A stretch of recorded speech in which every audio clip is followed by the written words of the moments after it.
Olá, mais um Papo de Boteco. Pô, eu fico animadíssimo quando chega de quinta-feira, cara, porque a gente vai... Primeiro que eu vou tomar uma no finalzinho, né? Porque de noite a gente consegue tomar no final. Se começar agora, o papo não flui.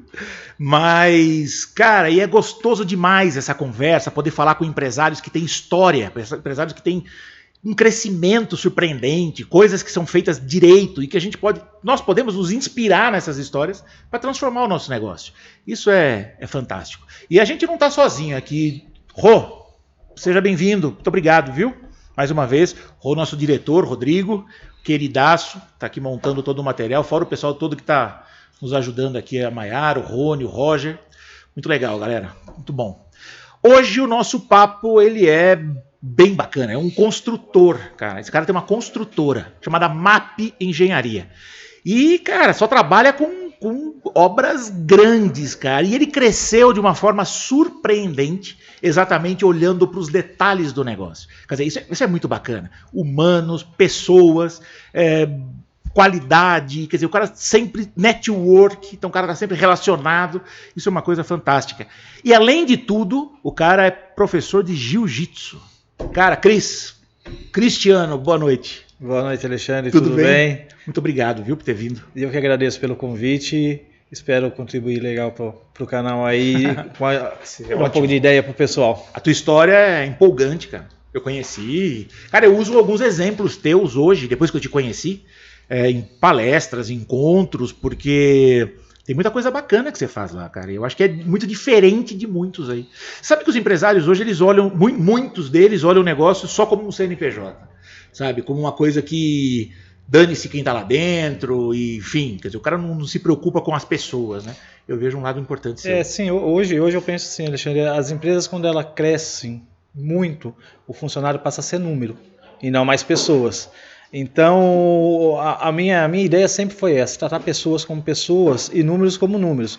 Números são o que a gente ganha, pessoas o que a gente conquista. Então é isso que eu valorizo muito, o meu pessoal, os meus funcionários, tanto administrativos como de parte de engenharia, eu sempre peço para focar muito nisso, dar muita atenção nessa situação. Muito legal. E você é professor de jiu-jitsu, é isso? Hoje, já por conta da empresa, não consigo conciliar os horários. Você pratica? Pratico jiu-jitsu 3 vezes na semana, Muay Thai 2 vezes e já dei aula durante uns 6, 7 anos. Pratico há 21 anos. Caramba. Então, gosto muito.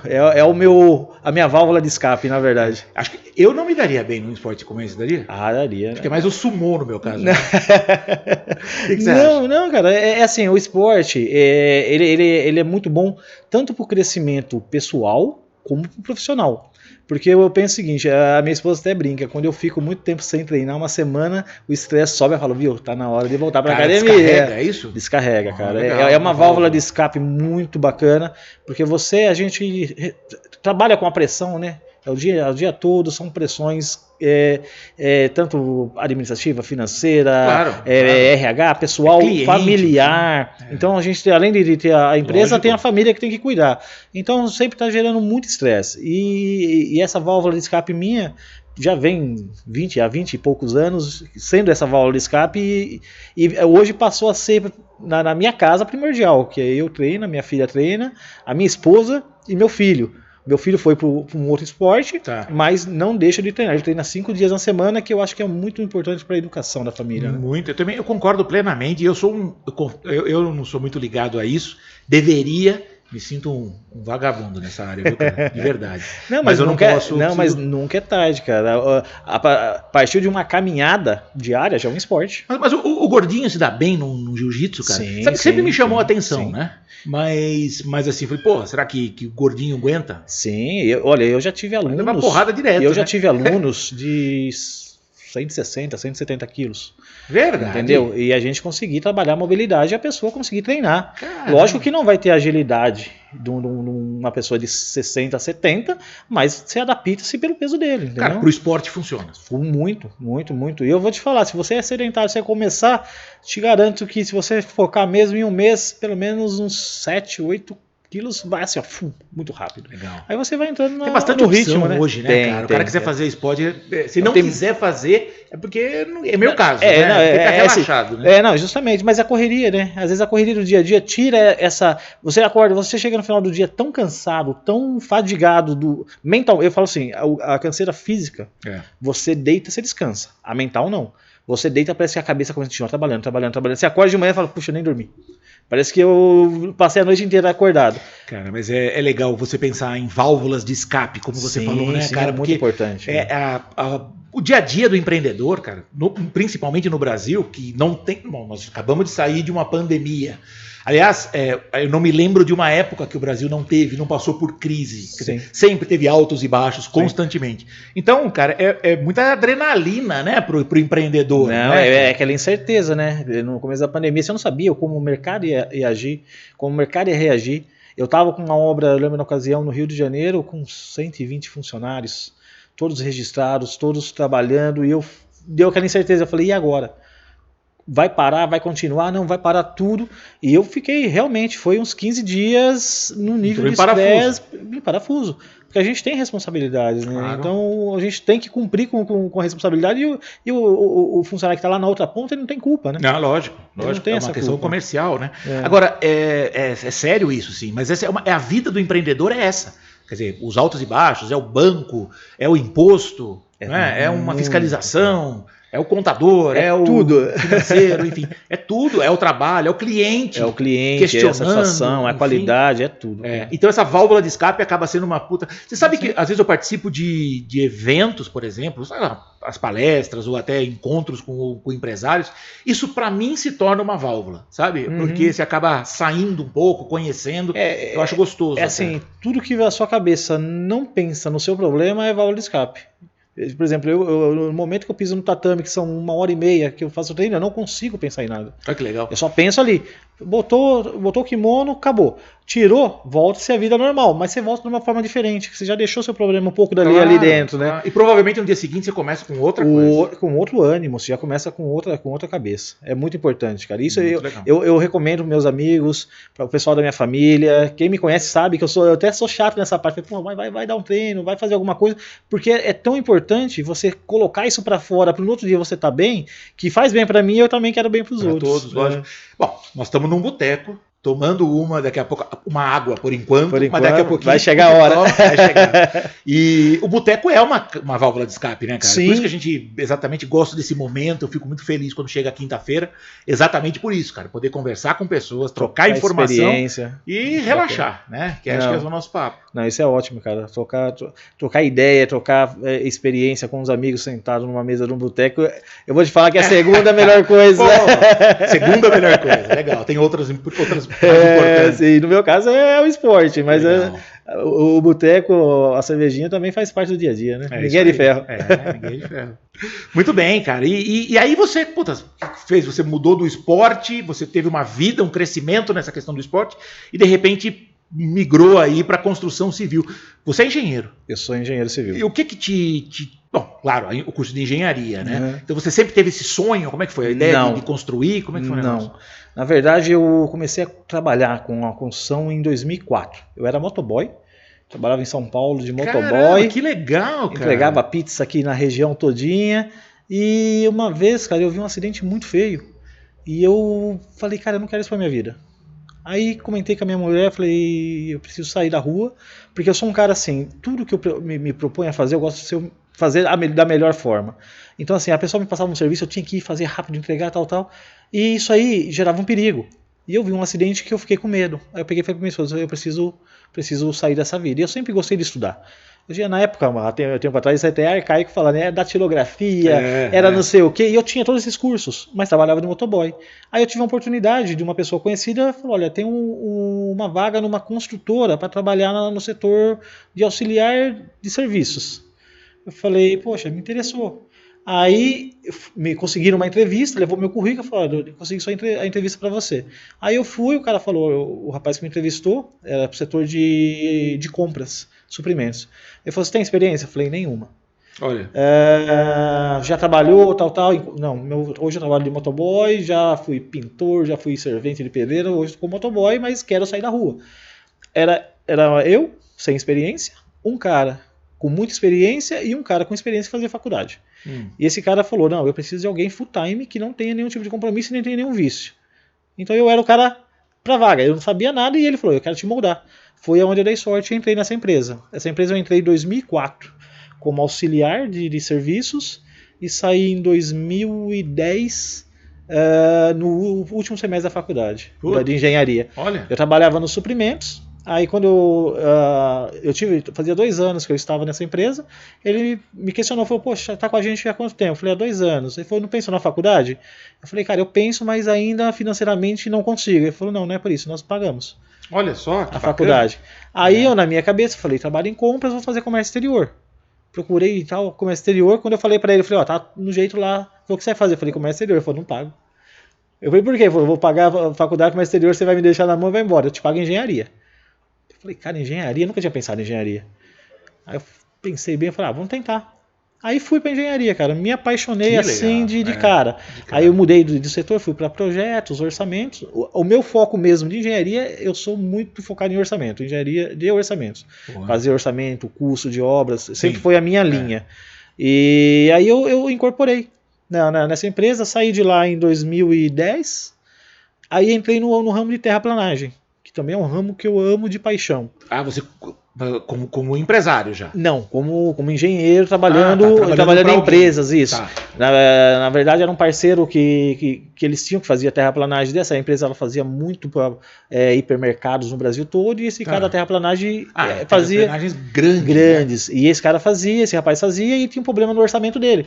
Aí ele me chamou para trabalhar com ele. Aí eu peguei o amor pela terraplanagem também e vim trabalhando isso. Que legal. A minha empresa, na verdade, eu tenho ela desde 2012. Ela foi fundada em 2012, que eu fazia alguns serviços e fornecia documento. Tá. Mas já como engenheiro? Já como engenheiro. E fornecia alguns documentos para eles. Aí, há uns 3 anos atrás, eu trabalhava com um outro rapaz de terraplanagem, um outro amigo, que me contratou. E eu vi uma oportunidade. Na verdade, eu recebi um convite para abrir a minha empresa. Foi bem assim mesmo. Eu recebi um convite que um rapaz ligado a uma empresa estava com um problema numa obra e falou, cara, eu tô precisando. Eu fiz a terraplanagem dessa obra e no mês de dezembro ele teve um problema no acabamento lá numa obra. Ele me ligou, falou, você não conhece um pessoal de acabamento para me ajudar? Legal. Eu falei, conheço, cara. Aí fiz uns contatos e ele falou, eu tenho 2.000 metros de piso para fazer em 10 dias.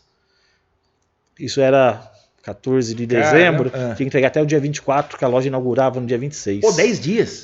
14 de dezembro. Dezembro. Aí ele me deu uma missão quase que impossível, cara. E a gente foi e executou no dia 22, entregamos 2.000 metros de acabamento com ele perfeito. Aí ele olhou a qualidade, gostou muito e começou a me aliciar. Aê, garota, é isso aí. Ele começou a me aliciar no bom sentido, a tentar investir. Aí eu conversei com esse meu amigo, somos amigos, somos sócios em outros negócios até hoje, que era meu patrão na ocasião, e ele, cara, falou, vai tentar. E eu saí para tentar, e graças a Deus. Cara, não, então, é isso, né? Começa de uma. Agora, o teu caso começou de uma forma um pouco contrária ao que normalmente acontece, né?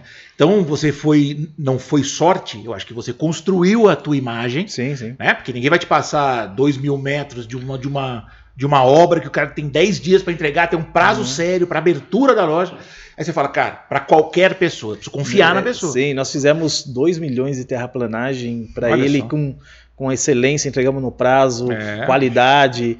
Aí, em conversa, eu falei para ele que se precisasse a gente também faria acabamento, e ele, quando precisou, me chamou. Muito bacana. E a gente foi, tanto que o primeiro serviço foi assim, sabe, foi no susto. Claro. Mas graças a Deus, essa mesma equipe que fez esse serviço para ele trabalha até hoje nas mesmas obras dele. Mas isso é legal, essa seriedade em cumprir. Você falou, tinha até o dia 24 para você entregar, você entregou no dia 22, por exemplo, nesse caso, né? Agora, é muito legal porque esses rabos de foguete, todos nós temos como empreendedores. Sim. Todos. Qualquer negócio, cara. Pode ser o negócio mais simples do mundo. E nós temos momento que parece que o prazo não vai dar, a coisa não está acontecendo, ou a grana não sei o quê. Então essa seriedade é muito influência de clima, tudo influencia. No seu caso, muito. Muito. E é justamente isso. Esse meu amigo, hoje é meu amigo, é só os rabos de foguete. Quando ele vê que não tem por onde correr, ele me liga. Aí liga pra você. Me liga. Ele me deu uma missão impossível. Sabe que pode contar. Uma outra missão impossível no Pernambuco, foi uma das últimas, foi a mesma coisa. Ele já tinha tentado com 2, 3 empresas, não conseguiu. Estava fazendo um galpão de um cliente frigorífico muito grande no Brasil e precisava entregar e deu um problema numa fundação. Ele me ligou numa sexta-feira, às 5 horas da tarde, para eu estar na segunda-feira com 40 funcionários no Pernambuco. Hoje você tem quantos funcionários hoje? Hoje a gente está numa média de 120. 120. Mas ele pode crescer dependendo da quantidade de obras. Sim, depende muito do ritmo. Agora eu estou finalizando 2 obras, cai pela metade, mas assim que entrar mais uma, isso aí vai voltar a crescer de novo. A gente trabalha na média aí de 60, 120, 180, depende muito do fluxo de obra que a gente está no momento. Legal. Você pode abrir com quem você trabalha? Sim. Hoje eu trabalho com uma empresa, uma consultora de São Paulo, que é meu grande parceiro, que é a Diase Construções. Legal. A Amazon. Só galpão? A Diase só galpões gigantes. Eles são um dos maiores consultores Amazon do Brasil. Amazon. Isso. Pô, você fala que os centros de distribuição da Amazon, os CDs da Amazon. Só, que legal. CDs da Amazon. Deve ser gigante, né? É muito grande. E você também produz para eles? Sim, eu trabalho para a Diase, que é a construtora que faz o empreendimento, e faço direto para o cliente também. Para a Amazon? Para a Amazon, sim. É até interessante, porque eu fui indicado por esse meu amigo, que é da Diase, que presta serviço para ele, para poder fazer serviço direto também. Porque tem alguns serviços, essas empresas são gigantes, muito grandes, e alguns serviços para eles não compensam. Então, eles contratariam para me contratar para fazer. Então, em algumas situações eles cortam esse caminho e eu faço direto com o cliente final. Eu comecei falando, não sei se você se lembra, mas eu comecei mencionando, te apresentando e falando das características principalmente do network. Né? Uma das coisas de conhecer pessoas, de estar nas válvulas de escape também, né? Quando você fala, vou ter momentos de festa, evento, esse tipo de coisa. E você é um cara que se relacionou de uma forma muito boa, pelo teu perfil, você é um cara bacana, com a índole totalmente definida, e aí você começa a perceber que isso agrada as pessoas, né? E esse relacionamento fez com que não cai no colo de um picareta, né, bicho? Eu sempre, além do orçamento, eu sempre fui muito da parte comercial, de visitar os clientes. Esse network para você é comum, Sim, né? muito. Eu gosto de reuniões, eu gosto de falar com o cliente, eu gosto de estar frente a frente, sabe? Porque você mostrando a cara, você sentando e conversando é muito diferente do que você ficar por telefone, por e-mail ou por um canal de comunicação que ele não olhe nos seus olhos. Eu acho muito interessante isso. Opa! Entendeu? Até eu brinco com o meu pessoal, que eu vivo a semana toda, praticamente a gente viaja. Às vezes tem algum problema que é muito simples de resolver e se torna muito grande porque você não olha no olho do cliente. Eu pego o carro, pego o avião, vou lá, sento, tomo um café com o cara, a gente vai almoçar e saio resolvido o problema. Coisa que vem se arrastando por 15, 20 dias, um almoço de meia hora você resolve conversando. Então eu sempre gostei muito do network e da parte comercial, de mostrar o produto, de conversar, de entender do produto. E você falou que tua prática maior é na questão de orçamento, né? Que é uma coisa que você... E tem que gostar, porque, bicho, é minucioso o negócio, né, cara? Você fala obra, não é só... Você fala, é só botar concreto e as placas. Você fala, não, cara, tem coisa pra burro. Até o prego que você usa, a água que o funcionário vai tomar quando ele tá no descanso dele tem que ser calculado. Cara, quem que você tá... Por exemplo, você fala da Amazon. Pô, o galpão não é um galpão pequeno, é algo gigantesco. Gigante. E aí você fala, pra errar num orçamento é fácil, né? Muito fácil. É um orçamento muito grande, é muito detalhado, né? E assim, todo orçamento ele tem multa, né? Se você passou um preço inexequível, tanto que assim, quando a gente participa de um orçamento, geralmente perde para 3 orçamentos aí que chegam nos finais. Eles descartam o menor e o maior. Vai brigar entre os dois do meio ali, que estão dentro de um parâmetro. Porque assim, se o cara passou um orçamento, por exemplo, eu passei um orçamento de 1 milhão, o meu concorrente maior passou a 3 milhões e o menor passou a 500 mil. Opa, tá uma discrepância muito grande. Aí a gente retrabalha o orçamento para tentar equalizar. Não equalizou, eles descartam o primeiro e o último e vai na certeza do meio, porque pode ser que o cara que tenha mais assertividade no que orçou, entendeu? Agora, isso no início, né, nos primeiros, porque depois ele gerou uma confiança e aí você fala, cara, aí é só você. Aí você já cheguei a orçar a obra por metro quadrado, sentado na mesa de um boteco com papel de toalha com desenho. Você tem hoje claro para você quanto custa o metro quadrado de um galpão, sim, né? Então, geralmente, hoje a gente fala mais em metro quadrado, né? É um galpão, qualquer... O que diferencia muito? É o tipo de fundação. É a única coisa que muda. O terreno vai dizer que fundação a gente vai usar. Isso aí dá uma variação de preço, mas do terreno para cima é a mesma coisa. A altura é tudo igual? Sim. Tudo mais ou menos. Mais ou menos 12 metros, 14, 16. É grande, um prédio, né, bicho? É um prédio de 4 andares praticamente. Olha aí num galpão. Cara, mas é um rosco. E você fala, pô, você tem que curtir e terminar com uma obra de qualidade é o que te garante, não tem outro jeito. Sim. Sabe que no empreendedorismo isso acaba sendo, a gente vê diversos segmentos, né? Nós já estudamos desde de 98 mais de 1.800 empresas. Quer dizer, estudos não atendemos constantemente essas empresas, mas estudamos essas empresas. Avaliamos e demos um retorno. E nesses casos, cara, a maior parte dessas empresas depende da formação de preço. Todas, né? Você começa a pensar assim, cara, eu vendo qualquer coisa, eu vendo roupa. Que preço você vende? Você fala, puta, eu vendo pelo que o meu vizinho vende. Quer dizer, o preço eu não posso, eu faço isso vezes 2. Agora você fala, cara, como é que eu ponho 100%, faço vezes 2? Aí você fala, bom, tá bom, mas será que vezes 2 é suficiente? Aí que entra o detalhe. Às vezes o vizinho tem um carro 1.0 que ele vai em São Paulo e busca. Você tem um carro 2.0. Total. O seu gasto para ir buscar é o dobro. Então não pode ser o mesmo preço dele. Se você manter o mesmo preço, a sua margem é muito baixa. Então o orçamento é justamente isso. É esmiuçar todos os detalhes. Mas olha que você falou uma coisa fantástica, cara. Além de eu não poder fazer o mesmo preço, eu vou acabar me tornando não competitivo. Vou vender mais caro que o carro. Sim. Eu preciso mudar a minha estrutura. Troca o meu carro. Opa, troca seu carro por um carro 1000. E vai fazer o mesmo preço dele. Entendeu? Aí sim o carro, lógico, que é um item, mas você está falando de uma série de outras coisas. Né? O cara às vezes tem uma estrutura que não condiz com aquilo que ele vende. Eu vou te dar um exemplo. Eu tive em 2 obras que a gente não conseguiu montar uma estrutura para o funcionário ficar. Tivemos que deixar em hotel. Mudou tudo. 100%. Porque quando eu faço um orçamento, eu coloco lá um alojamento, eu alugo uma casa, eu imobilio essa casa, eu deixo ela pronta para o funcionário. E é mais barato que o hotel. Eu pago um aluguel. Por exemplo, uma casa com 4 quartos, por exemplo, eu consigo colocar quase 20 funcionários. Aí eu pago um aluguel de R$2.000 por mês. Beleza, um aluguel caro, mas numa casa vale a pena. Aí você bota 4 funcionários num hotel, que no mínimo é R$50. São R$200 por mês. Você faz isso vezes 30, já deu quase 4 vezes mais o valor do que eu pagaria. Eu alugaria 4 casas, entendeu? Isso aí tudo influencia no meu valor final. Claro. Ou isso aí assim, ou eu vou ter um orçamento não competitivo, ou eu vou tirar do meu lucro. Hoje você já tem uma facilidade, você já consegue, a experiência tua já te mostra alguns gatilhos aí. Sim, quando eu vou pegar uma obra, por exemplo, uma pessoa pega o carro, pega o avião que seja, fica uma semana, já arruma restaurante perto, alojamento perto, transporte, aluga van, e já deixa tudo pronto para o pessoal chegar e já está tudo mesmo no eixo.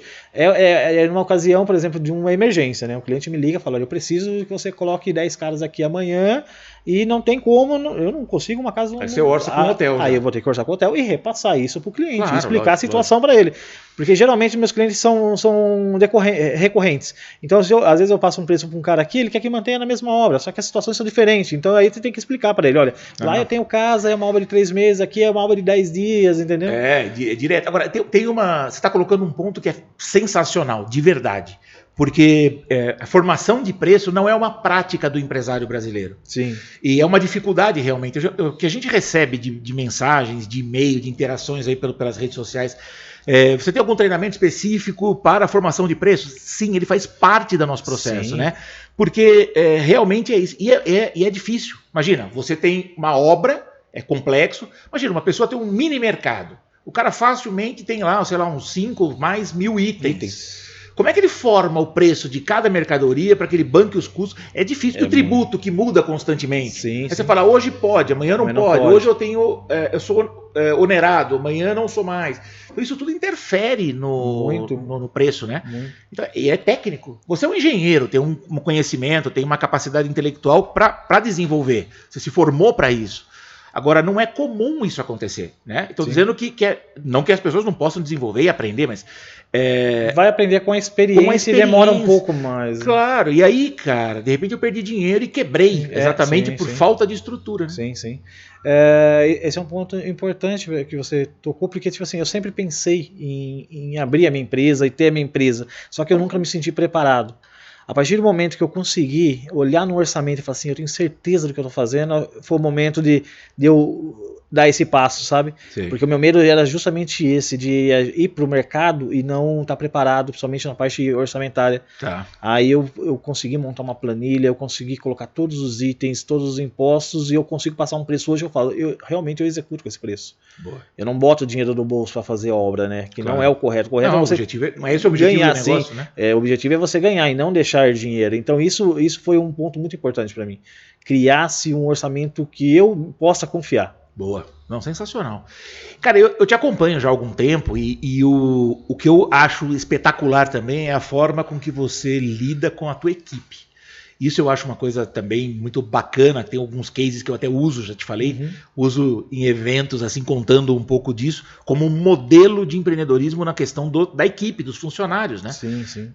Esse é as pessoas dizem, eu fiz uma enquete, aliás, faz uma semana e pouquinho, você deve até ter recebido a pergunta. E o que eu queria saber de resposta disso é quais eram as dores do empreendedor, né? E nessa enquete, cara, a lidar com o funcionário hoje, com a nova geração de funcionários, as pessoas tecnológicas, né? Que isso tem sido uma grande doença para as empresas. Falou, pô, não tem mais gente comprometida, não tem não sei o quê. E você trata isso de uma forma diferente, cara. Você é um cara muito mais humano, aparentemente. Quer dizer, parece que trata de uma forma muito mais em casa. Mas tem que ser, Alexandre. Porque, cara, é o que eu sempre falo. O cara que tá ali na ponta, ali, que tá sentando um piso, que tá sentando um bloco, que tá fazendo um acabamento, ele carrega o teu nome nas costas, né? E no peito. Tem um bolso com o meu nome ali. Então, assim, se eu não valorizar ele, eu não tô valorizando a minha empresa. Porque se ele faz algum erro, se ele tem algum problema que ele não consegue resolver e faz alguma coisa errada, ele não vai falar, olha, o fulano de tal fez. Não, a Mapa Engenharia fez. Lógico. Entendeu? Lógico. Ele carrega. Então esse cara ele tem que estar respaldado. Eu prezo muito isso quando o pessoal vai para a obra. Ele tem que se alimentar, descansar e ter o salário dele na conta no dia 5 e dia 20. Ele não tem que ter preocupação se eu tenho dinheiro ou se a empresa não tem. Ele tem que ter a certeza que no dia 5 e no dia 20 o salário dele vai estar lá, as horas extras dele vai estar lá. Porque se você são pilares, né? Na verdade são 4 pontos. Se você tirar um desses, vai estruturar, vai quebrar a estrutura não aguenta, compromete. Porque o cara não vai trabalhar mais satisfeito da forma que ele trabalhava. Você deixou ele numa alimentação que não é legal. Por exemplo, eu tiro na parte no Nordeste, cara. No Nordeste, a alimentação, o café da manhã dos caras são um almoço. É um almoço.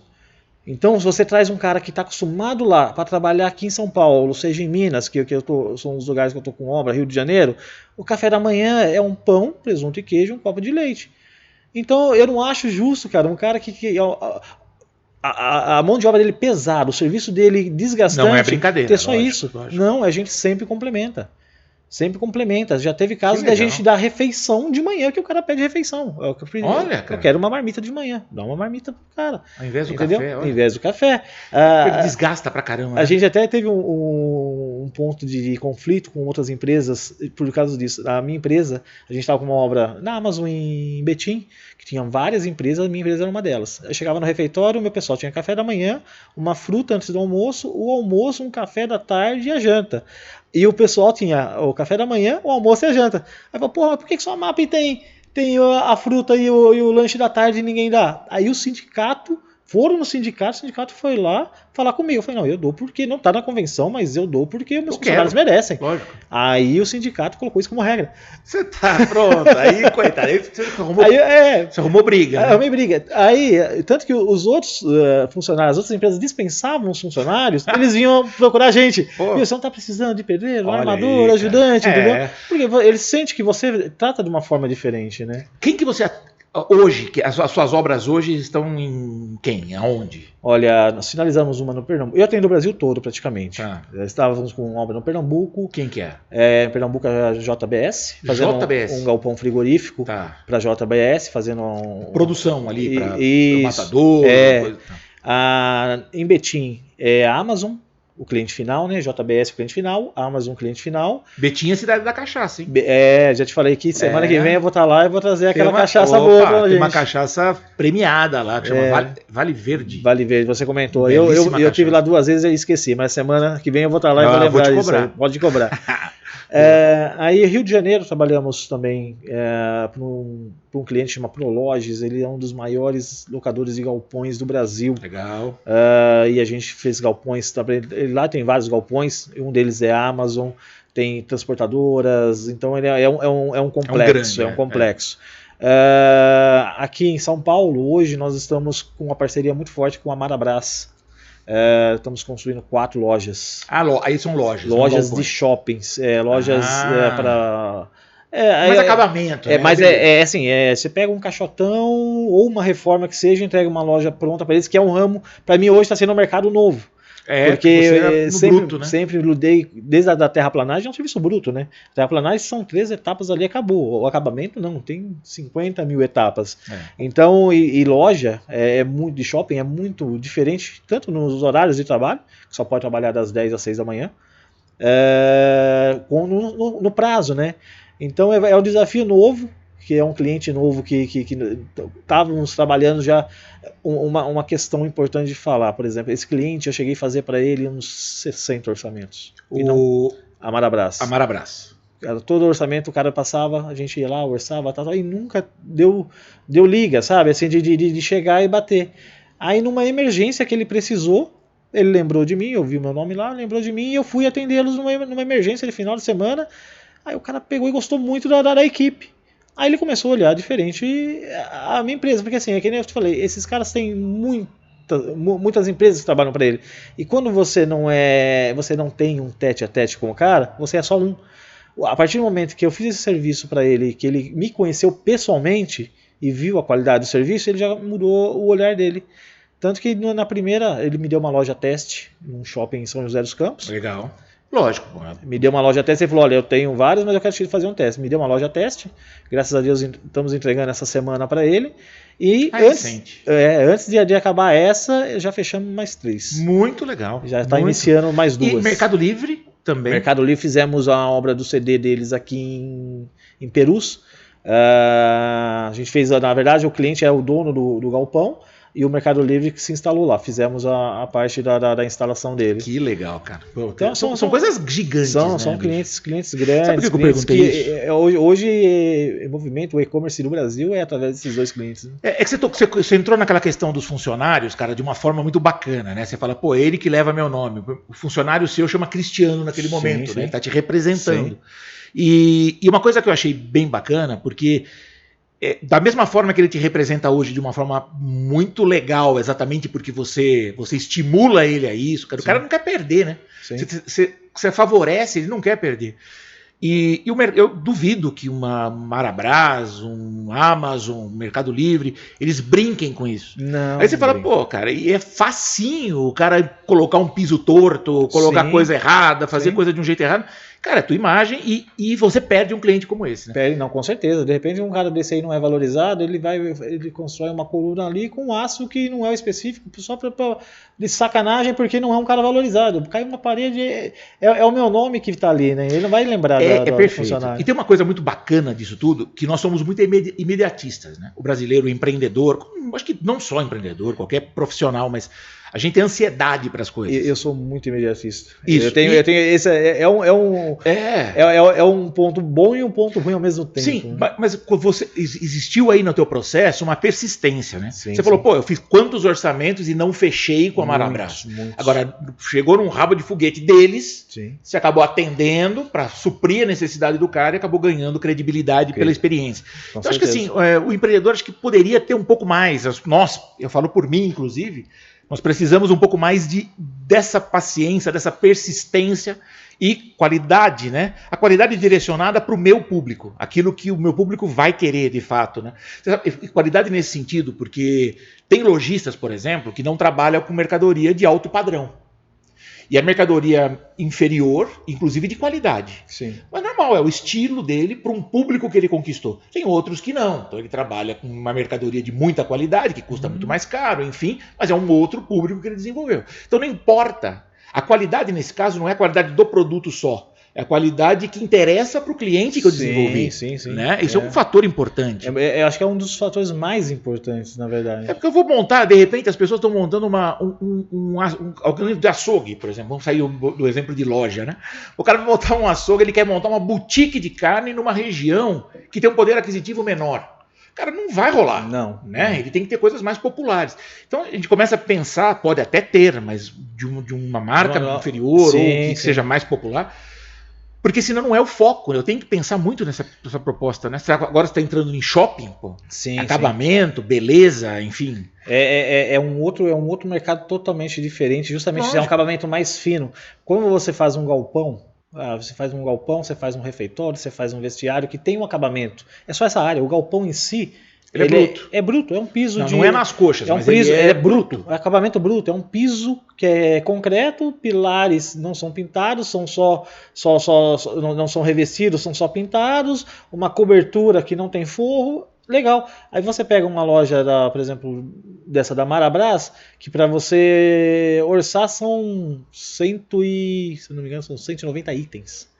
Olha desde só. Incêndio, ar-condicionado, elétrica, hidráulica, gesso, iluminação. São muitos itens, entendeu? Diferente. São muitos itens diferentes e é um desafio novo. O mesmo eletricista do galpão, de repente, o cara não se encaixa ali. Não se encaixa. Tem cara que ele é para projetos grandes. Aí você dá uma residência pro cara, ele não sabe fazer, ele sabe fazer um galpão. Você dá uma casa, ele sabe, mas ele leva muito mais tempo. Muito mais tempo, porque não é o foco dele. Não é o foco dele. Então você tem que ter essa percepção também de direção de equipe, né?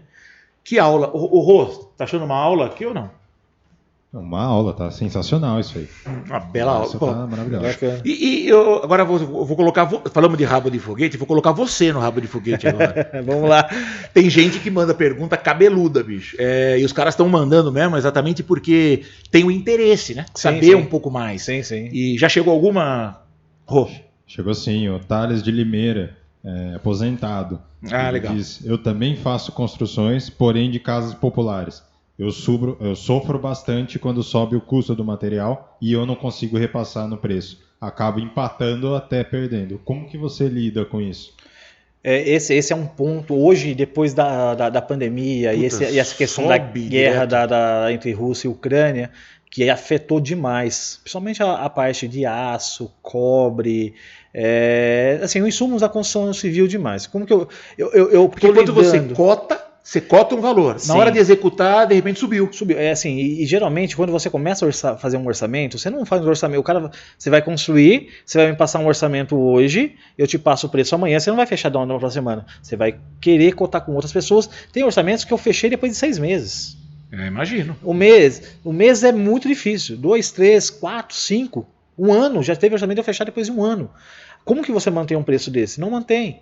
Então, qual que é a minha ideia com o meu cliente? Hoje, ainda mais hoje, um orçamento que chegar para nós fazermos, eu coto o material e falo, eu te dou uma semana de validade. E deixo bem claro, a gente procura hoje, acho que a maioria das empresas, a gente trabalha muito com faturamento direto. O que é o faturamento direto? Eu orço a mão de obra e o material... Para o cara direto. Eu faturo... o cara direto. Ele sabe o que ele está pagando. Mas isso porque são obras grandes, né? Sim.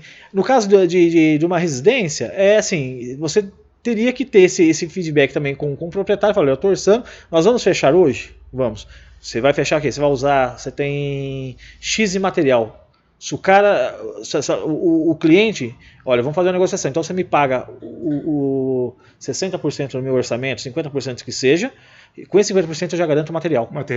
Já garanto material em estoque. Legal, sensacional. Garanto material em estoque. Lógico que sempre o que faltar vai dar uma variada, mas é uma margem pouca. Porque você também não consegue repassar tudo, Alexandre. Você tem que correr você tem que se preparado para isso. Tem que estar preparado, porque senão eu orço para você uma casa.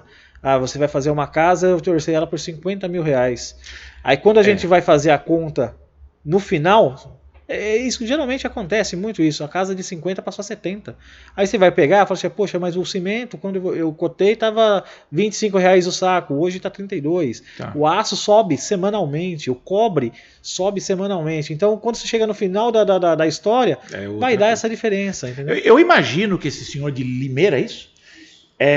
Sr. Thales, imagino que ele faça a casa até e ele vende essa casa. Sim. Agora, é o que eu estou imaginando. Depois o Thales, se ele puder até comentar conosco mais aqui, isso vai ser legal para explicar um pouco melhor. Mas eu acho que isso é fato. O caso que você talvez tenha essa credibilidade para poder repassar o custo ou até mexer no custo no meio do caminho, acho que você conquistou um poder para isso. Sim, e o cliente sabe disso, que jamais a gente vai passar um custo que não foi, onerar um custo além do orçamento que não foi realmente orçado na ocasião. Por exemplo, a gente vai fazer uma obra, um galpão para uma Amazon, para o Mercado Livre, a gente já tem um preço por metro quadrado e eles mesmos sabem que com a questão da pandemia e dessa guerra da Ucrânia que o material afetou demais, eles já falam, olha, se tiver uma alta, a gente trabalha uma porcentagem de alta. Tá, olha, até aqui você segura o preço, subiu daqui a gente renegocia. Entendi. Porque eles entendem qual que é a situação que a gente passa também. Porque ele não adianta ele fazer com que eu cumpra um contrato num preço e chegar no final eu não conseguir acabar a obra dele. É lógico. Mas quando há o respeito aí na formação do preço, ou o respeito na execução da obra, acho que o respeito contrário também acontece. Sim, você ganha o respeito do cliente. Lógico. E ele sempre vai... Ele não quer te onerar, né? Te onerar, justamente. Porque ele vai... a gente está no... Meus clientes geralmente são os mesmos praticamente. Então eu saio de uma obra, vou para outra, saio daqui, vou para lá. Ele já conhece, já sabe a nossa história, né? Tem uma coisa importante que você fala assim, cara, é muito difícil a gente conquistar clientes. Sim. Não é fácil, um processo. Você fazer, que eu sempre falo, você fazer uma obra com um cliente é muito bom. O problema é você manter esse cliente para as outras obras. Claro. É o mais importante. O mais importante. Agora, outra coisa que é dificuldade também, além de conquistar com o cliente, é conquistar fornecedores, parceiros que sejam realmente parceiros. Né? Parceiros, A gente tem, graças a Deus, um bom relacionamento justamente com esses parceiros. Aqui, em São Paulo é um pouco mais fácil, mas quando a gente viaja a obra fora, por exemplo, chegamos lá no Pernambuco, fazer um galpão, ajudar no galpão da JBS, eles tiveram um problema numa fundação, fomos lá para resolver, tal. Chegamos lá, até você conseguir a confiança dos fornecedores que não te conhecem é muito complicado. A gente tem o CNPJ certinho, não temos nenhum protesto, não tem nada. Você passa a ficha cadastral, o cara olha, não é São Paulo, só vista. Poxa, mas viu, a gente vai ter um volume, não, só vista. Aí você vai lá, compra a primeira vista, paga certinho, paga a segunda, eu te dou uma semana de prazo. Aí você consegue uma semana. Quando acaba a obra, você já está tendo 60 dias para pagar, porque você vai honrando com os pagamentos. Então, para você ganhar essa credibilidade é difícil. Dos dois lados é importante. Dos dois lados é importante, porque é muito fácil, Alexandre, uma pessoa, já ouvi falar muito disso, já teve muito caso, uma pessoa chegar num cara, que seja em Minas, Rio Grande do Sul, que São Paulo, que seja o caso, você chegar num depósito de material de construção e falar assim, viu, eu quero comprar 50 mil reais, o cara não te conhece. Poxa, mas você tem o nome. Tá bom. Ele dá 50 mil reais por cara de material e esse cara simplesmente não paga. É um cara que tem um depósito pequeno, familiar, que às vezes vai prejudicar, não. Ele fecha o negócio desse por causa de uma dívida dessa, entendeu? Então é muita irresponsabilidade. Total. Isso. E você tem uma questão muito legal que quando a gente discute isso, é entender que o mercado não está baseado no cliente. O que é um grande erro, né, que os empreendedores, de modo geral, quando você fala assim, olha, o cliente é a pessoa mais importante do negócio, lógico, porque é ele que paga. Ele paga a nossa conta. Conta. Mas alguém tem que executar para ele pagar, então tem que ter o funcionário. Então eu tenho que ter o fornecedor para trazer. Quer dizer, então acho que as três são tão importantes quanto. Sim. Né? O cliente é importante, lógico que ele faz ele fomenta o pagamento. O fornecedor, se você não tiver, você não executa, e o funcionário também não. Então não adianta o cliente ter o dinheiro para pagar e você não ter os outros dois, quem fornece e quem faça, entendeu? Sim. E acontece muito isso. Hoje a mão de obra nossa civil, eu falo por mim, pela civil está muito escassa. Muito escassa, é muito difícil. Você ter pessoas certeza. de confiança. Cada vez mais, né? Muito. Tem muito mais ligado à tecnologia e não sei o quê, e Sim, agora você não sim. tem mais essa mão de obra. É o que a gente fala, os pedreiros antigos, os pedreiros, armador, carpinteiro, estão parando, estão se aposentando. Claro. E os filhos não E quiseram. os filhos não quiseram. O cara que era filho de um pedreiro hoje, ele quer, e tá certo, seguir uma linha. Ah, meu pai é pedreiro, mas eu quero ser engenheiro. Meu pai é pedreiro, mas eu quero ser um advogado. Lógico, tem que pensar. E só que não tá vindo os sucessores. Então a mão de obra está escassa. Daqui a pouquinho essa mão de obra é extremamente cara, né? Vai se tornar escassa, por isso cara. Quanto mais escassa, mais caras. Por isso que está vindo as tecnologias robótica para isso, porque vai chegar um momento que não tem mais. Esse pouco tempo eu conversei com uma pessoa exatamente sobre um processo, eu não me lembro o nome dessa questão robótica aí, que constrói em 40 dias um projeto grande. Você fala, caramba, 40 dias. Nós vimos isso nos hospitais de campanha, né, cara? Sim. Hoje eles já fazem produtos que por exemplo, eu vi uma reportagem dessa, o cara tem umas placas e um robô que ele só vai encaixando as placas, as casas são placas. E é rapidinho. Rápido, em questão de uma semana o cara tá com a casa coberta, entendeu? Feita. Só que você tem que preparar o material pro robô. O robô não vai conseguir pegar um bloco e sentar. Vai precisar de alguém. Então vai Mas é menos, né? É muito menos. Menos técnica. Sim, assim. Menos técnica. Você vai ser aprimorado para isso. Isso aí é inevitável. É inevitável, não tem, infelizmente. Rô, temos mais? O Henrique, de Rondonópolis, Mato Grosso.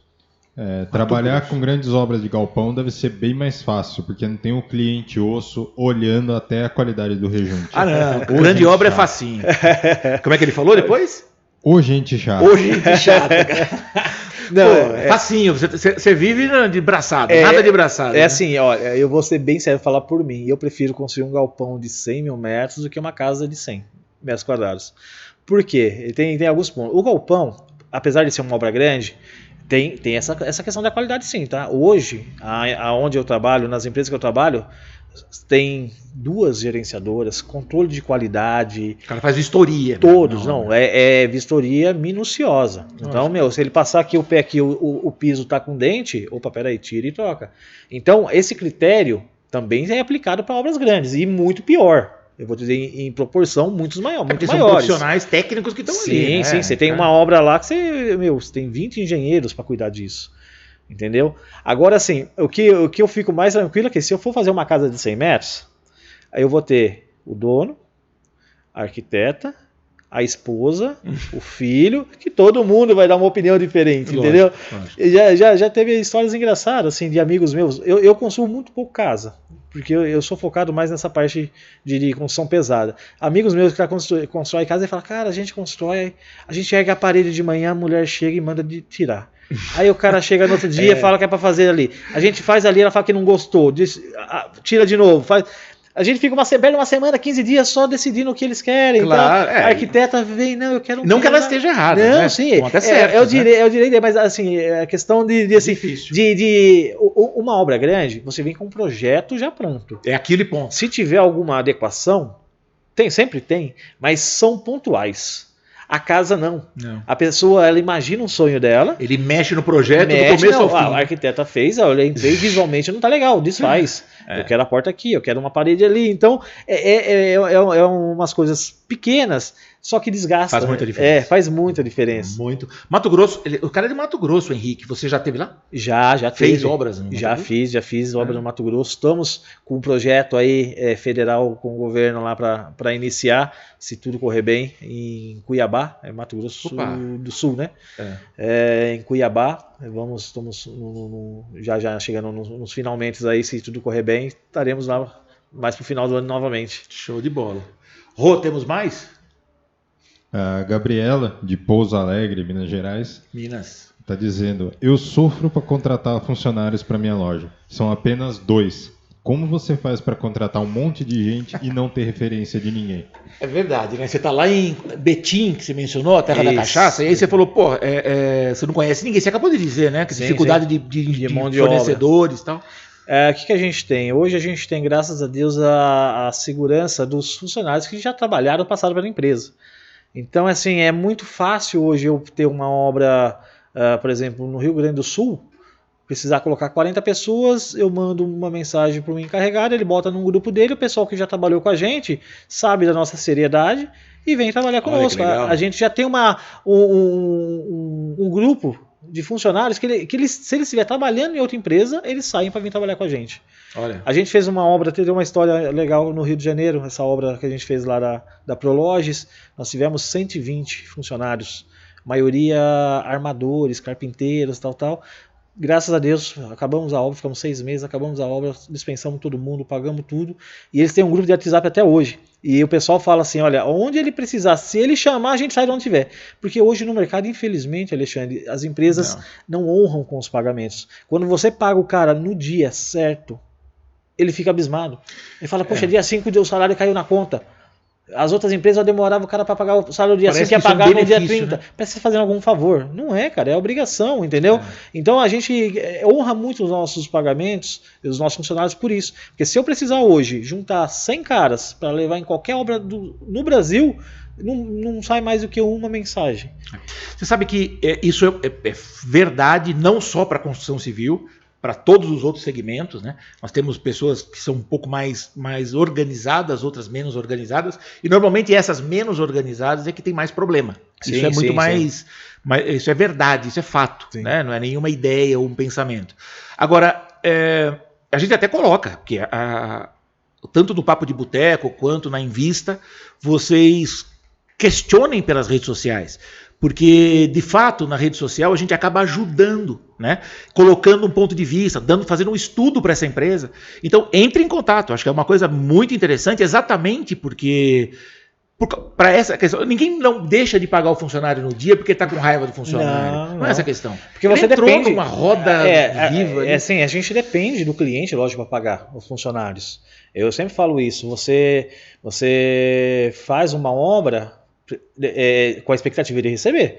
Às vezes, se o cliente teve um problema, não consegui pagar. Então você tem que ter um suporte. Foi por isso até que a gente procurou o Alexandre para deixar essas coisas sempre muito bem organizadas, porque às vezes você precisa mesmo buscar um crédito no banco, você precisa buscar um crédito para quê? Para honrar o seu pagamento, entendeu?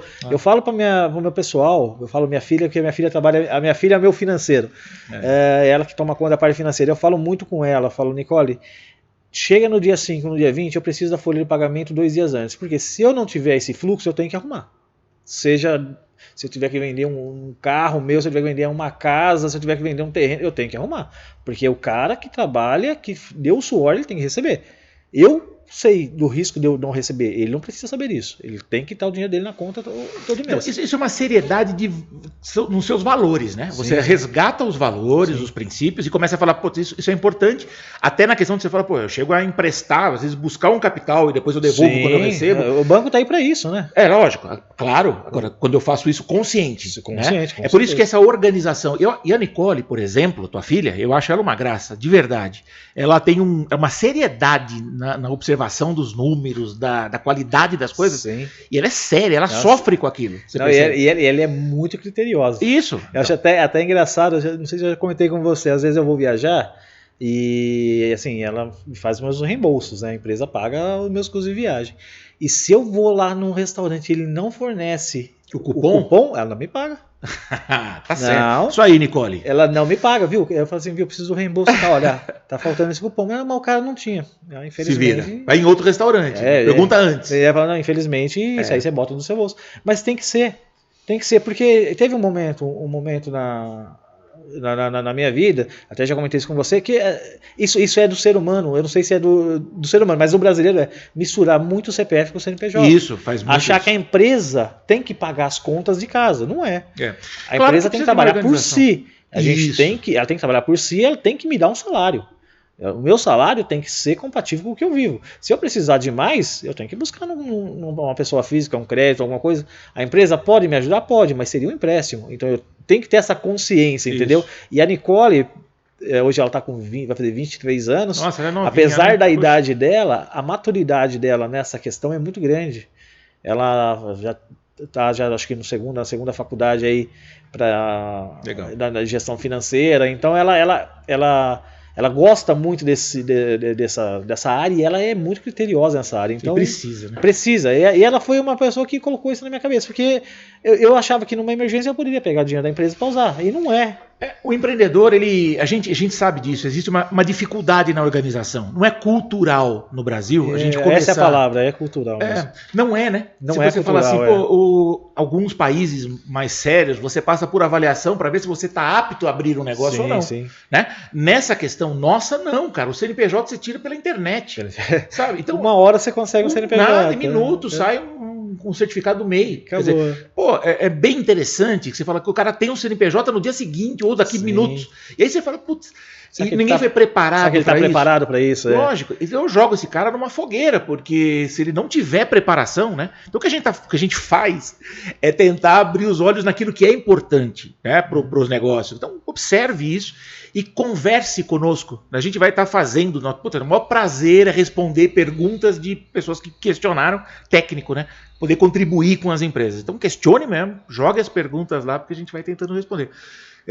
E aí é muito bacana ter a Nicole aí como um braço para isso. Quer dizer, essa estrutura de ter alguém que cuide se eu não tiver capacidade, te ajuda a entender o negócio. Porque o meu foco hoje, o meu dia a dia é obra, é orçamento e é comercial. Então assim, eu fico muito pouco no escritório.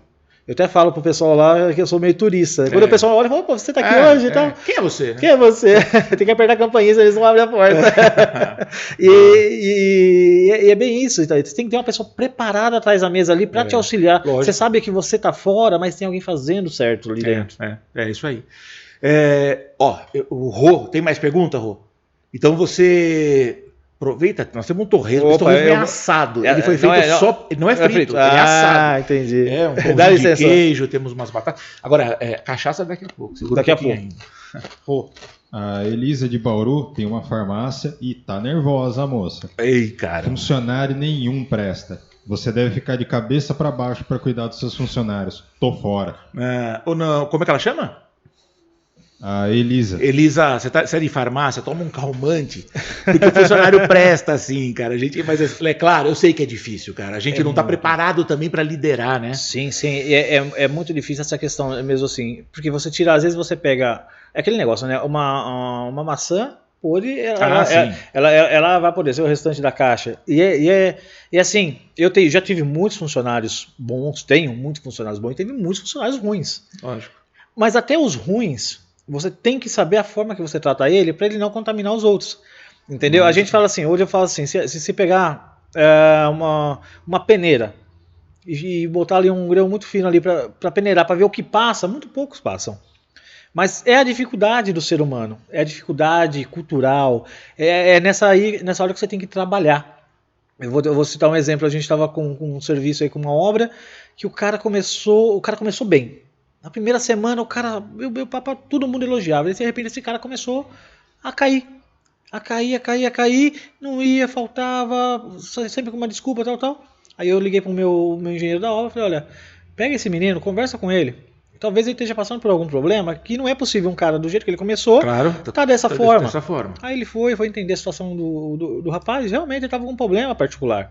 Entendeu? Eu falei, vamos tentar ajudar ele de alguma forma, pra gente resolver isso. Tive lá, conversei com ele pessoalmente, chamei ele, conversei com ele pessoalmente, ele passou, expôs o problema, ajudamos ele no problema e o cara hoje é um dos melhores.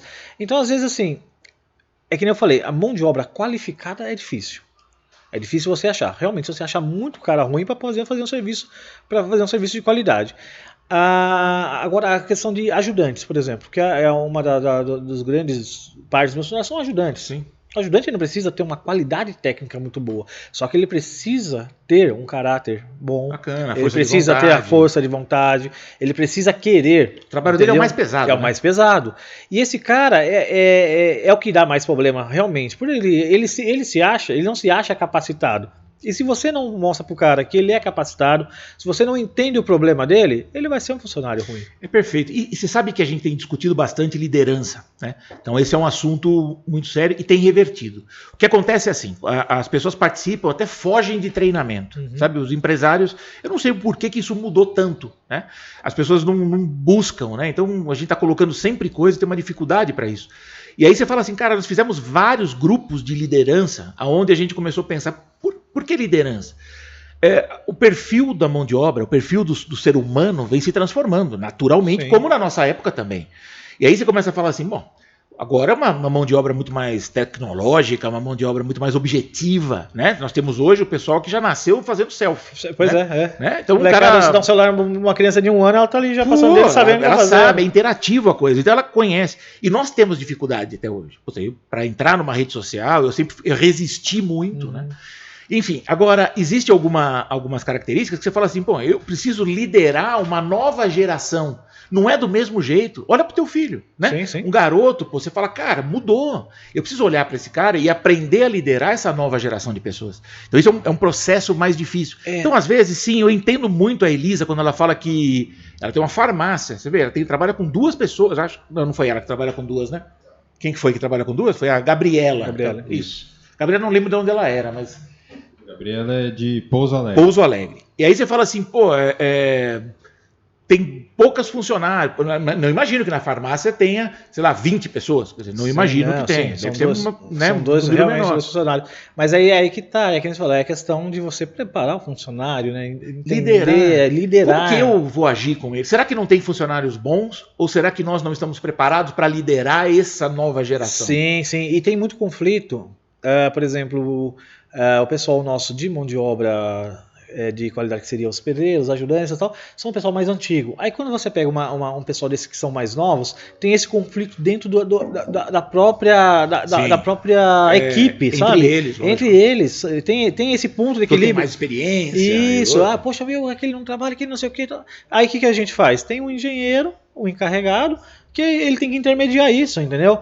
Aí ele tem que fazer esse gerenciamento. E ele geralmente passa para mim, ó, Cristiano, tô com esse problema assim, assado. Eu falo, olha, dou um norte para ele. Eu falo, puxa para esse lado, faz assim, assado. E ele geralmente resolve esse problema. Aí dá uma semaninha, tá todo mundo na paz, trabalhando alinhado. Mas é o que você falou, é equilibrar com esse gerenciamento. Legal. Porque se você deixa um aqui e o outro ali, e esse conflito, se não tem um intermediador, daqui a pouco você perde a equipe. Claro que sim. A equipe toda, né? A equipe toda. Aquilo que você mencionou sobre as caixas de tomate. Sim, ele vai contaminar, não tem jeito, todas. Entendeu? Temos mais alguma pergunta pra gente... Tem uma saideira aqui do pessoal. Cecílio Pedro, de Ponta Grossa, no Paraná, tem uma loja de vestuário feminino. Gostei muito dessa ideia de vender para clientes grandes. Eu trabalho com móveis planejados. Qual sua sugestão para chegar até os grandes construtores e ter oportunidades? Olha, a pergunta é interessante, mas eu vejo da seguinte forma. Para você chegar nos grandes, você tem que começar pelos pequenos, né? Eu sempre falo assim, a qualidade do seu serviço é que te leva longe. Esse cara, ele vai começar a fazer guarda-roupa, um rack, uma mesa para uma residência. De repente, uma pessoa visita e gosta, essa pessoa vai procurá-lo. Vai chegar num momento que ele está tão conhecido no âmbito assim, vamos dizer, pequeno, que aí eu acho que ele está preparado para ir para um projeto um pouco maior. Isso. Eu vou te falar pela minha situação. Eu comecei com obras, servicinhos pequenos, de qualidades, e teve um momento na minha vida que um grande me pediu um orçamento. E eu consegui fazer esse orçamento e consegui entrar. A partir do momento que eu entrei, parece que é uma engrenagem. Uma coisa vai puxar a outra. Esse cara viu... Acaba acontecendo. Quem fez? Quem fez? A empresa MAP fez esse serviço. Poxa, estou com um serviço parecido aqui. Ou, melhor ainda, cara, uma outra situação. Eu trabalho muito com gerenciadoras. Então eu faço um serviço para essa empresa aqui que ela gerencia. Só que ela não gerencia só você. Ela gerencia eu, mas 10, 20 empresas no mesmo lugar. Aí ela vai para um outro... Essa gerenciadora tem uma outra equipe em outro lugar que esse engenheiro sai daqui e vai para lá e vê o mesmo problema. Fala, poxa, mas a MAP fez um serviço de excelência ali. Poxa, eu vou trazer ele para cá. Isso vai ganhando uma proporção muito grande. Lógico. Você tem que ser enxergado, né? Você tem que ser enxergado. E é o que ele fala, como que eu vou conquistar um cliente grande? Primeiro, pela seriedade e pela qualidade do produto dele. Ele conseguiu agradar o pequeno, aí ele começa a dar um passinho um pouco maior. De repente, ele vai na casa de um gerente de uma empresa. de uma grande empresa, ele nem sabe que é o gerente, o cara contratou para fazer um móvel. Esse gerente olha, ele gosta do produto dele, vai ter uma reforma num prédio em Alphaville que o cara é o gerente da empresa. Hoje, aquele cara que fez o móvel da minha casa, vou analisar se ele tem capacidade técnica para trazer ele para uma obra maior. Claro. Foi assim que aconteceu comigo. Claro, você teve, tanto que na Marabras você teve uma loja teste. Né? Eu fiz um teste, né? E você trabalhou antes, no início, você não trabalhou direto para a Marabras, você trabalhou para essa outra empresa. Essa outra empresa terceirizou para você. Essa outra empresa, ela faz os projetos gigantes que eu trabalho com eles na Amazon, nessas outras obras. E a Marabras era um dos clientes dele. E ela teve umas situações que ela tinha um serviço muito pequenininho para fazer. Serviço de 2 dias, 2, 3 dias, e para eles ele não conseguia deslocar uma equipe, ficava muito caro para fazer. Claro. Aí ele pegou e me apresentou para o dono da Marabras. Boa. Aí ele falou, olha, essa empresa que faz para mim, orça com ele. Aí foi que eu consegui fazer um serviço. Na verdade, eu fiz um serviço num reforço, numa estrutura de uma doca para ele. Que foi colocar umas chapas lá, tal. E ele me conheceu, foi no final de semana, ele teve lá. Puta que delícia. Aí ele me conheceu. Legal. E a gente começou a fazer esse trabalho. Tem a Cecília aí pro Pedro, né? Eu já vi muito. Nós estamos numa fase que eu preciso provar que eu tenho capacidade, né? É lógico, todo mundo está oferecendo qualquer coisa na internet, né? Ou oferecendo qualquer coisa para você deve receber currículos, você deve receber propostas. E a grande questão é assim, como é que eu sei que esse cara tem qualidade ou não, né? E essa grande pegada, quando você fala de qualidade, eu preciso provar. Então, às vezes, cara, se você tem, eu não sei qual é a tua região, com as empresas aqui de São Paulo, tem muito mais facilidade de chegar em grandes indústrias. Sim. Eu não sei no Paraná, vocês são de Ponta Grossa, eu não sei como é que é a tua região. Mas provavelmente sim, a Ponta Grossa é uma cidade importante, né? E aí você começa a analisar que eu posso oferecer também um trabalho teste, faz um preço melhor para que cubra o teu custo. Fala, puta, experimenta meu trabalho eu faço os móveis do vestiário. E de repente o cara gostar e o trabalho for espetacular, amigo, você ganhou aquele cara. Eu cheguei a fazer assim, uma coisa que seria interessante, portfólios, cara. Portfólios, apresentar, bater na porta mesmo, sabe? Eu já cheguei a fazer isso. Teve um momento quando eu comecei que eu vi assim, eu preciso aumentar o meu leque. O que eu fiz, cara? Eu peguei e-mails de conhecidos, pessoas, eu trabalho na empresa tal, me arruma um e-mail do comprador, me arruma um e-mail tal, e comecei a fazer mala direta, passar portfólios, e comecei a aumentar a minha gama de clientes também dessa forma. Bater realmente de porta em porta, entendeu? O cara, eu passava ali, vi uma terraplanagem do cara e vai fazer um galpão. Tava mexendo já com o terreno. Poxa, quem que é o dono? Quem que é o engenheiro? Posso dar um cartão? Posso apresentar? Me dá uma oportunidade? Olha, entendeu? De fazer um pequeno, me dá uma fatia só para eu mostrar. Se gostar, a gente continua. É isso. E graças a Deus, todas as obras que entramos, conseguimos dar continuidade. Muito São legal, clientes até hoje. Maravilha, mas começou sempre provando a tua capacidade. Porque ninguém vai te dar um projeto grande, claro, assim, de cara. Olha, eu não risco, te conheço, né? O risco. Eu não te conheço, eu vou te dar um projeto de 10 milhões. Não te dou. O cara vai me dar um projeto de 10 mil. Que eu vou fazer um metro de parede. Nesse 1 metro eu estou sendo avaliado. Cris, esse papo tá maravilhoso. E eu queria... Mas nós vamos ter que encerrar, porque a coisa fica longa, né? E a gente queria partir... Eu queria só uma coisa que você me contou uma vez, e eu acabo usando isso em eventos, cara. Esse respeito ao humano, né? Sim. Então, na verdade, é uma coisa de coração que eu percebo. Não é nada só profissional. Claro, eu tenho... Dentro do negócio é uma troca econômica. Sim. Te dou salário e você me dá trabalho. Lógico. Sim. Mas isso não precisa ser frio. Não. Isso pode ter amor no meio. Tem que ter um calor humano. Claro. Nisso, né? E eu soube de uma história de um profissional que faleceu. Eu queria que você contasse essa história pra gente. Onde que foi? Foi no Pernambuco. Foi no Pernambuco, numa obra que nós estávamos no Pernambuco. E tinha um funcionário, um senhor, já de idade. Até assim, quando a gente foi contratá-lo, e foi um dos que me chamou a atenção pela idade mesmo. Ele tinha acho que 62 anos. E aí eu falei pro encarregado, eu falei, como que ele é? Ele está disposto? Porque sabe que chega numa certa idade, a pessoa já está cansada, já quer descansar. Eu falei para ele, se for o caso, a gente bota ele numa atividade um pouco menos trabalhosa para ele poder fazer o dinheirinho dele, ganhar a vida dele, que ele veio indicado de uma outra pessoa. E teve um problema com esse funcionário, estava trabalhando muito bem, nossa, o seu Severino, trabalhava excelente, nunca me deu nenhum tipo de problema. Um dia meu engenheiro ligou e falou assim, viu, o seu Severino pediu a conta, tá indo embora. Caramba. Hoje. Eu falei, mas como assim, aconteceu alguma coisa? Teve algum problema na obra para isso? Ele falou assim, não, ele está com um problema particular, pegou as coisas dele e foi embora. Eu falei, tudo bem, ele não quer mais continuar, não quer voltar? Falou, não, ele não volta mais. Eu falei, então é o seguinte, ele assinou a carta de demissão, pedido de demissão dele, não assinou. Falou que quando ele chegar na casa dele, a gente manda pelo WhatsApp para a filha dele, ele assina e retorna. Ele chegou na casa dele por volta das 10, 11 horas da noite e teve um AVC. Assim, instantâneo. Chegou em casa e teve um AVC. Caramba, E depois nós ficamos sabendo que o problema foi que a filha dele estava grávida, com uma gravidez de risco, e passou mal e precisou ir para o hospital. E ele ficou tão desesperado que ele saiu da obra do jeito que ele estava. Pegou as coisas dele e foi. Aí teve um AVC e foi muito grave.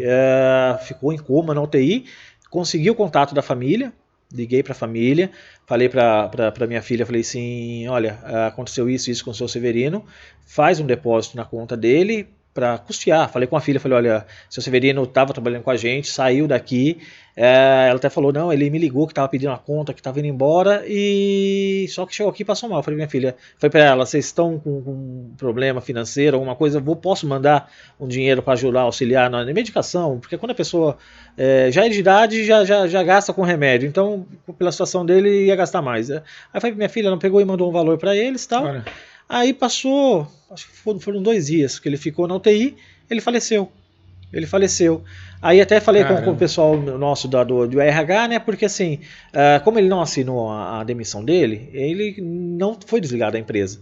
Só que foi passado para o RH que ele tinha sido desligado e eles tinham feito o processo. Aí eu falei, espera, tira isso aí do processo. Volta, né? Volta ele registrado, porque se ele sobreviver, Deus, na ocasião eu falei, se Deus queira que ele sobreviva, ele vai ficar desamparado, né? Geralmente com sequelas. Então a gente faz isso aí, deixa ele encostar pelo INSS, paga as coisas certinho e deixa ele o tempo que ele precisar.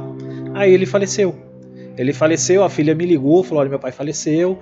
Aí eu falei para ela, olha, então a gente vai ter que fazer o desligamento dele, infelizmente com o funcionário falecido, a contabilidade fez todo o processo, e eu falei para ela, olha, o que você precisar, o que eu puder te ajudar, eu vou ajudar. Ela quis devolver o dinheiro que nós tínhamos, porque ele não usou. Eu falei, não, isso aí não é um empréstimo, isso aí foi um dinheiro que nós demos, e continuei por um período ainda pagando um valor, porque eram pessoas muito simples.